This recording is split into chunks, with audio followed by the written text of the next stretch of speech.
Hey guys, I'm Anna, and today I'm going to show you how to log into your TD insurance account. This video is going to be a step-by-step tutorial.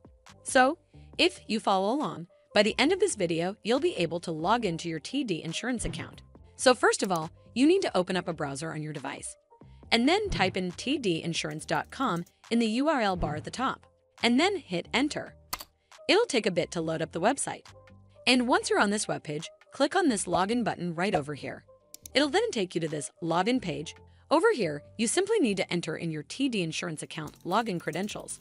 As you might already know, that passwords are case sensitive, so make sure that your caps lock key is turned off.